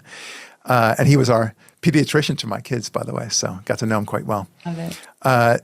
Really fascinating. The concept of American fascism, which is what I really want to talk about as well, because fascism is something that the Democrats like to throw out at conservatives, but in reality, they're the ones that are really embracing it one way or the other. And the sad part of it is they don't even know it. They think we're not fascists. We just want to control everything you do. What's wrong with that? And because we only want to control bad people, and that's their context. So, can you talk a little bit more about what you perceive to be in terms of American fascism, since that's the phrase that I think you use quite a bit? For sure. So first is you can't expect it, or don't be soothed by the fact it doesn't look exactly like it looks in the USSR, Venezuela, or China. It is our own flavor of fascism. We have quite a lot of infrastructure for fascism in America, or else how could you have had FBI agents standing in my modest 2-bedroom Beverly Hills apartment of a doctor, lawyer, peaceful citizen with no criminal history, despite the fact that the FBI has a long list of reasons when you call a SWAT team, none of which I met. So what is it when the ordinary FBI agent is going along with just following orders? That's what I mean by American fascism. We're kind of a nice people, polite people, compliant people. Your boss tells you to do something, you do something. That's what I'm talking about. I saw U.S. prosecutors lie. It's funny because they didn't really need to lie. The conviction rate of J6ers was virtually 100%. I think in juries, it was always 100%. I think they won every time. So why exactly did the prosecutors need to lie? We're seeing now, we saw the J6 judges, the District of Columbia judges, and they're doing it now to Trump. We have judges that are out of control, judges that think that they're kings. It's a big problem. If you go back to our founding fathers, they warned about the judiciary having so much power, Jefferson especially. So we're seeing judges that think that they get to rule for the whole nation. And we saw it during J6, judges doing things that were flagrantly illegal. I mean, one of my goals with the J6 restitution project is that we bring judges up on impeachment hearings because they did things. I'm a Stanford University educated attorney. They did things that are inconsistent with being a judge. So that's what I mean by American fascism, is that it will look very rule-based. Oh, I'm just following the rules. I'm just following the orders. It'll look like debanking, deplatforming. You know, I got kicked out of banks. I got PayPal and Venmo and Zelle, and that was all done. It will look like an inability to travel. I was put on a domestic no-fly list. I couldn't fly internationally. They took my passport. But you could say, okay, fine, I was in a defendant in a criminal case. But why was I being put on a no-fly list? That's crazy. Why was my son, my minor son, who had nothing to do with this, why was people I worked with put on the no-fly list? That's what I mean by American fascism. We have an infrastructure, a bureaucracy that can enforce police tactics against your will, and with no authority to do so. It's shocking that you were swatted the way that you described. And look, the only reason why they would do such a thing is that if they could swat you and terrify you the way that they did and surprise you the way they did, and it's such a public event, right? They censor you, but they don't censor it when they arrest you. That they're very proud to show to the whole world. I remember it very well. And the reason why they did it, I mean, I think there's only one reason, and that is to intimidate not just you. You're not even as important in this context. It's to tell every other ordinary citizen, don't even think about it, because this can happen to you. If you were just simply arrested, saying, "Listen, you want to come surrender yourself to come over to the police department and give yourself up for arrest," it wouldn't be as dramatic. It wouldn't mean very much. I'll fight. And then you go to the microphone outside saying, well, this is just a baseless claim and I'll fight it and I'll win. That's not good enough for them. They want to terrify you. Nobody wants to experience what you experienced. Right. And that was the game. And I think that's part of the fascistic impulse. They know it works. It has to work. So my book, it does, but it works also when people are silent. So my book, it's actually going to empower you. See, people are like, isn't it depressing? I'm saying, actually, you will feel so much better when you read this because you'll feel empowered. And I do think you will learn tools to go forward in your own life in a stronger way, whether it's with your mother-in-law or your boss or in your social circle, or God forbid, you're up against the government. But that's what I try to teach people, is how to be more brave in your own life. My life was very dramatic, but everyone has challenges in their own life. And we're very afraid of Lashon Hara, right, on steroids, which is cancel culture, right? So I talk a lot about that. Our Jewish heritage, it teaches us like how to react to defamation. So that comes into the book as well. Right. Lashon Hara, by the way, is the sense the bad inclination that people have. There's the Lashon Tov and the Lashon Hara.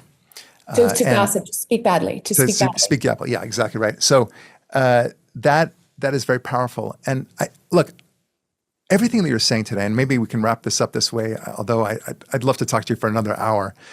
Probably I will have you on for another hour at some point. But it seems to me from everything you said, would this be a fair statement, Dr. Gold, that the virus, the COVID virus, was not really the main thing? Just like a lot of movies are not necessarily about what they appear to be. Like Star Wars isn't really about battles in space. It's about, individuality and taking on, authority and such like that. Maybe this COVID virus is not really about the COVID virus. If anything, the story is really about the government being that virus. And the reason why I say it is just the way you described it and what your book is doing is that it's awakening people to it in a sense. Just like a virus makes your body stronger, right? It enables you to resist the similar virus in the future. I think that's what we've experienced now. And with your book, I think that is also going to awaken people to make them really understand that, look, this can happen. Don't ever take it for granted that the rule of law will always protect you. You have to fight, and you'll always have to be vigilant. Is that a fair comparison? I think that's exactly right. And we grew up in a lovely time when we didn't know that our freedoms could ever be taken away. I mean, it is so beyond our expectation and life experience. Your children will grow up a little bit more aware of this than probably you and I did. I Yes. never thought we'd have to fight for our freedom. But you know what? Was it Ronald Reagan who said, freedom is never more than a generation away. It cannot be passed through the bloodstream. You have to fight for it. And we've seen that. We've So far, experienced our it. Bill of Yeah. Rights is holding strong. It's with people like you, like me, Dennis, like a lot of other people standing up. And it's with people like Right. the readers, because I want average people in their average life, whatever that looks like to you, to not censor yourself. We're living in a time when people really censor. They're so afraid of cancel culture that they silence what they really believe. This is, for example, the reason they went crazy in 26 when Trump won is because people who were voting for Trump never said they were voting for Trump. So I think the left was really surprised. So Right. we have an obligation to ourselves and to the world to not censor ourselves. This book is part of that. Beautiful. instruction And manual. that is a great mission to accomplish. It is funny how the Democrats always spoke, and the left generally speak about January 6th as the moment where we almost lost our republic. When in fact, the January 6th, how they responded to it, and the COVID virus, and the vaccination, and all the lies associated with that, which is much longer, was a far greater threat to our republic. And we just barely made out of it. It was, everything's going to be coming to light. And with your book, that's exactly what's happening. The book, again, is Selective Persecution, The Legalization of American Fascism by Dr. Simone Gold. It's fantastic, with a foreword by Dennis Prager. You can find it on Amazon.com, of course. Your handle on social media is at Dr. Simone Gold, Simone Gold. You can find her on Twitter, Telegram, Truth Social, Getter, and so on. So I'm so delighted that you've been able to join us on the Barak Lurie podcast, Dr. Gold. Thank you so much for this excellent work, and I'm so excited to read this book. It's actually literally, I've already started reading it, like I mentioned, and I'm just very excited. Thank you for all the great stuff that you do. Thank you so much. It was really enjoyable to be here. Thank you. God bless. Man, she was just awesome. What a pleasure it was to have her in the studio. It's rare to meet somebody that just proves to you the following adage. Yeah. Here it is. There are some people that are smarter than others. Yep. And you know what? There are some people who are a lot smarter than me. Right? It's nice. Yeah. I don't mind being humbled. I know that, look, I think I'm a smart guy. Yeah. Okay, I'm not going to give myself false modesty, but she's a super smart lady. And it's just a pleasure to listen to her. And I love being humbled by her intellect. In fact, it's comforting to know that there are many people smarter than me. Yep. Right? I mean, look, I think that I know some basics. I think the American government can be run without being run by geniuses. It doesn't have to be. Yeah. But you do have to work with the rules, such as the Constitution, like you talked about before the interview. Right. So it's really a pleasure, and I'm so grateful that she joined us.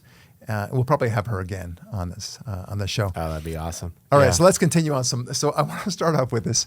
As you know, people are very upset, and I don't know if you know this, but did you know that people don't like the fact that the Trump administration is cutting a lot of waste and abuse and fraud and firing people? Do you know that? What? Yep. No way. Way. Oh, come on. It's true. Yes, you heard it here first. So there's one guy that's chasing down a senator. Okay, I don't know if you saw this one. It's hysterical. Anyway, check this out. Hi, I was a worker at HHS. I was fired illegally on February 14th. There are many people who are not getting social service programs, especially people with disabilities. Are you going to do anything to stop what's happening? You probably deserved it. I desered it? You probably deserved it. I deserved it. Wow. Yeah, that's great to hear. Why did I deserve it? Because you seem like a clown. Max Schrader is the voice you hear there. Okay, so this guy, so that was hysterical. Next president. So That was a guy named Max Schrader, apparently an employee at the former whatever HHIS. What do I care? It's all these things that are garbage organizations anyway. But he confronts Senator Jim Banks about this. And what I love about this, because, you know, when he says, because you seem like a clown, and the elevator doors close exactly at that moment, like a scene out of The Godfather. But you wouldn't even believe that in a movie. No. Because he would say, okay, that wouldn't happen in real life. But this really happened in real life. It was hysterical and scene. I loved it. Oh my gosh. That's beautiful. I love those. It was beautiful. So you see this. Anyway, people are very upset about Trump cutting these things down.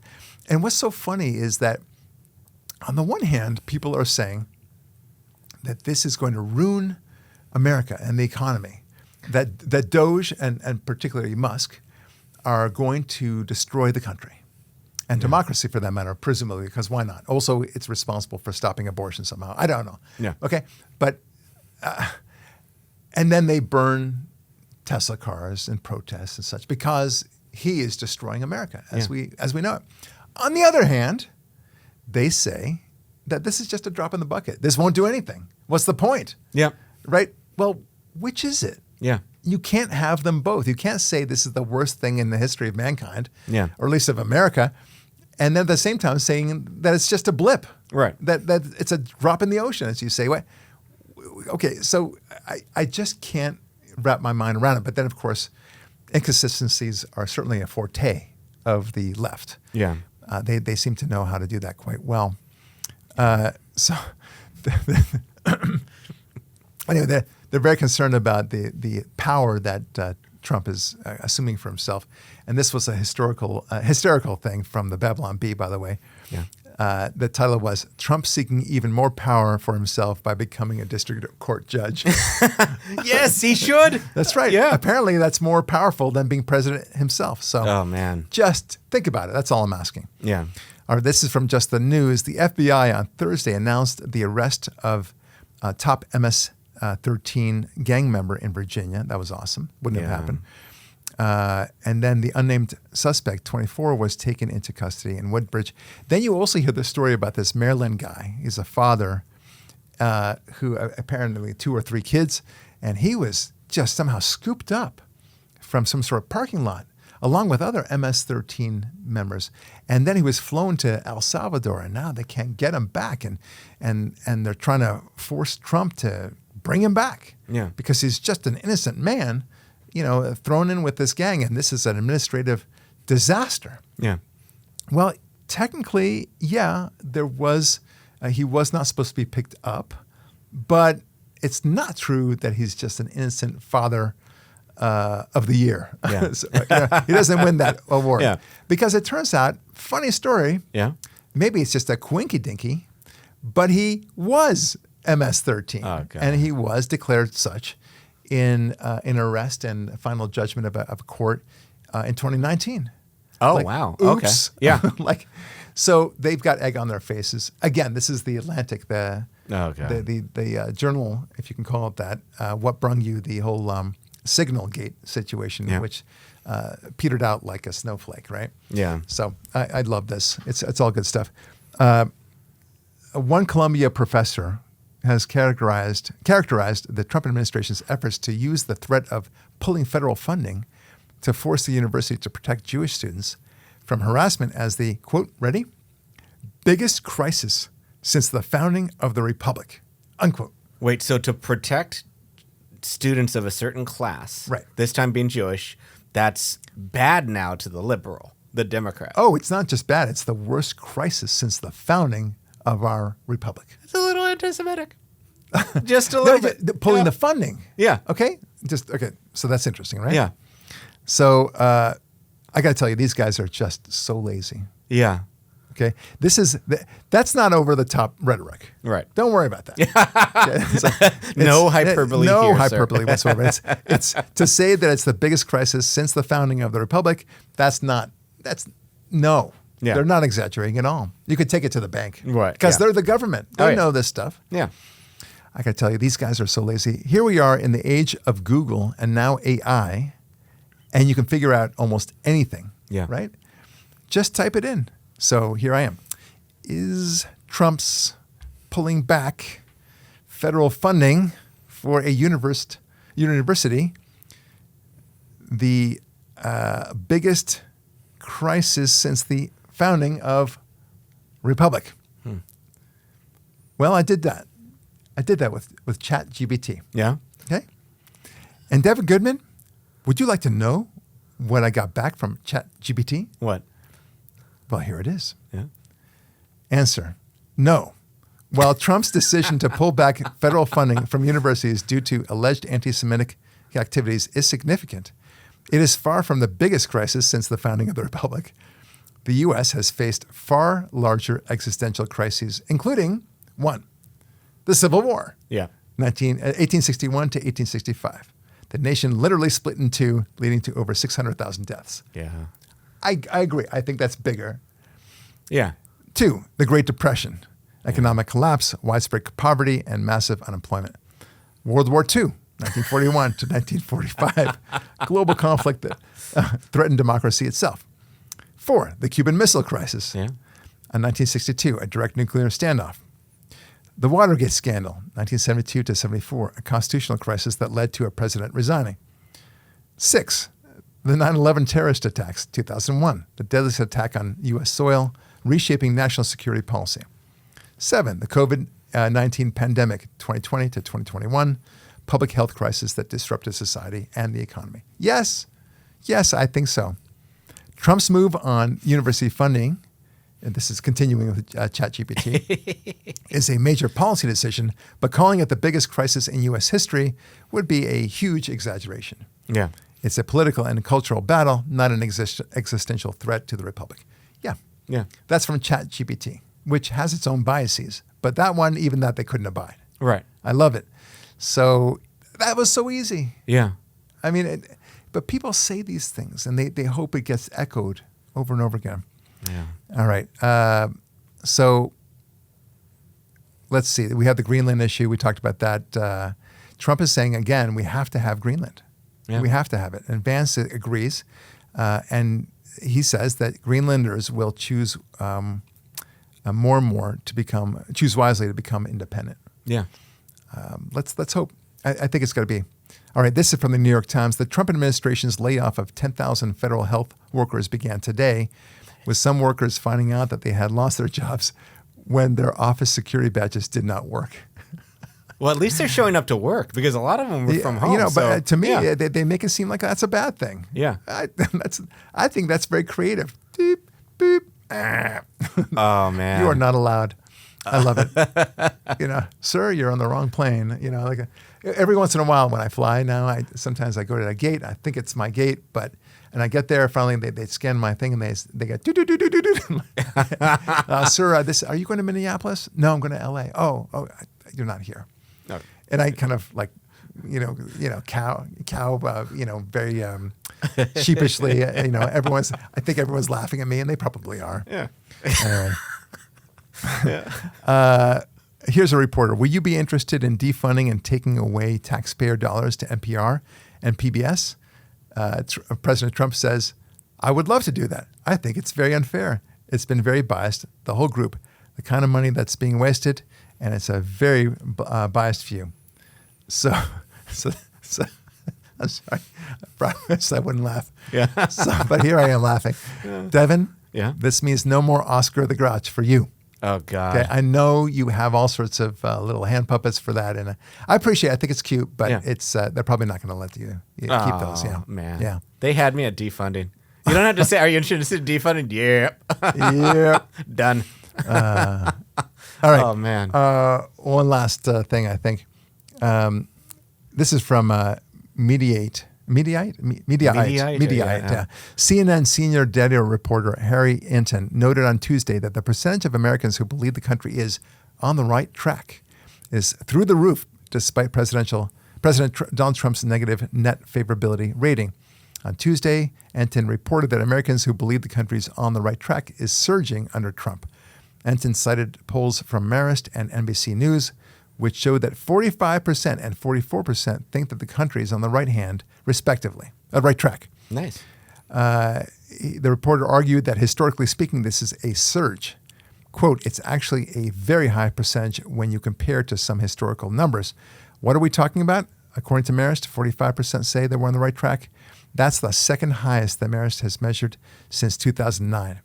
Wow. How about NBC News? 44%. That's the highest since 2004. Wow. Ensign said, if Trump were eligible to run for president again, the data reporter added, these numbers would be a positive argument for re-election. Yeah. It's fantastic. Anyway, Colin Ruga says that Ensign disproves the media narrative that Trump supporters are regretting their votes. This is what they want to say, that, I really regret this. No, that they're thrilled with their votes. If anything, they're more impassioned by that. In fact, I was just hoping for another term like Trump gave us the first term. I would be super happy with that. Yeah. But instead, I'm getting more, a lot more. Yeah. He's probably effectuated up to this day, which is, I think, not even 100 days, right? Yeah. Not even close. No. Not even 90 days, not even 3 months. Yeah, just Q1, yeah. Or yeah. It's now second quarter. No, it's not even second quarter yet. Yeah. It's not even, it's just 2.5 months at most now. So he's done more now than he's done in all the 4 years he was president. He cut USAID. Oh, my God. Just that alone, he should get a medal. They've audited, oh, my God. They've audited so many things, just showing the corruption. Yep. So this is interesting because he also showed that these similar patterns for conservatism are happening now in Canada, the UK, and Norway. This seems to be a global phenomenon, he says, saying that he wants to focus on the broader cultural shifts. So these are great signs. It turns out that when the world sees a strong leadership in America, they want to mirror that leadership. Yeah. When they have weak presidential leadership, to the extent that it's leadership like Biden was, they tend to, yes, they tend to soften a little bit, but they tend to disrespect America. Yeah. Look, every time the left says that we are the less respected now than we ever were, it's exactly the opposite. Right. They are disrespected when they are president. Yeah. And that they need to know. Every time they say something is a threat to democracy, they're the threat to democracy. It's always that way. Yeah. And that's great. It's like the weatherman who is always wrong on the weather. Assuming there's only two kinds of weather, right? It's sunny or rainy, if you to play that game. But whenever the Democrats say it's raining, it's actually sunny, and vice versa. Yeah. And it's so whatever position they take, you can really take it to the bank, right, as it were, and just vote the opposite. Take the opposite position, you'll be fine. Yeah. And that, I think, at the end of the day, you know what, our beginning theme, and this is where we'll kind of wrap up, I suppose. But we talked before about people believing what they want to believe, right? Yeah. I think maybe it's a form of God hardening Pharaoh's heart. We talked about this last week. But it's important to know because people a lot of times, they read the Torah, the Bible, and they hear that passage where, and then God hardened Pharaoh's heart. Yeah. And made him continue to resist any sort of overture on the part of Moses to think again, to maybe let my people go, let the Jews go. But he doesn't. So why would God do such a thing? Yeah. We often think, right? It's a way of taking away his free will. He's no longer accepted as a human being who has the capacity. I'm taking this away from you. Yeah. The one thing that makes you human, I'm taking that away from you. Oh. And I think there's something here when it comes to answering our question before, why do people not change their minds? And I said people want to believe what they want to believe. Right. And I think it's because they no longer have that capacity to rethink in a meaningful way. I think, Doctor, you like that? Oh, no, it takes it back to the talking points of the protesters. I'm not an individual. I don't have my own mind. There you go. I have to follow the leader and just go to them. My heart has been totally hardened. That is amazing. I have no ability to think for myself. 100%. Right. So that's what they're doing. They're just repeating what Pharaoh did. Yeah. Which is just never opening up his mind. And Dr. Simone Gold, she is such a great example of that. And that's why, one of the questions I asked her, you've heard it now, where I said, are you disappointed in your fellow man, and then for that matter, your fellow doctors? And she said, that's a really good question. She hadn't really thought about that. Yeah. Maybe she did. I mean, but on the show, she indicated that that is something that I think is the biggest takeaway from COVID, is that not only did I learn something about the government, and be very cynical about the government, and that things are tenuous. If you don't fight against the government and understand sometimes that the government can do wrong, freedom is just a generation away from being lost. It's not in the DNA in the bloodstream. I get that. But the thing I really took away from the COVID situation is about understanding my fellow man. Yeah. And I was disappointed. Now I look at everyone very differently. There are very few thinkers like you and me, Dr. Simone Gold, and for that matter, listeners of this podcast. I think we get emails from them. They're thinkers. That's why they listen to this show. Right. I mean, I don't want to pat myself too much on the back, but the fact is they come to this show because there's analysis, that it's not just reporting of the news. Right. And I like that. But I walk about my daily life thinking that people think like that. Right. And they don't. No. They don't. They just want to get the latest drug. Yeah. The latest booze. They want to get nookie with their spouse. They want to get their money, their paycheck, but they don't seek meaning. No. They don't seek understanding. They certainly don't seek wisdom. Right. They want to be told what position to take. And that we saw with COVID, and we're seeing it now with Israel, and we're seeing it now with Doge. Crazy people out there taking crazy positions about which they know nothing. Yeah. All right, folks. Well, with that sad state of affairs, we're going to wrap up the show. It's Barak Lurie signing off, saying God bless, be strong, and we'll talk with you next week.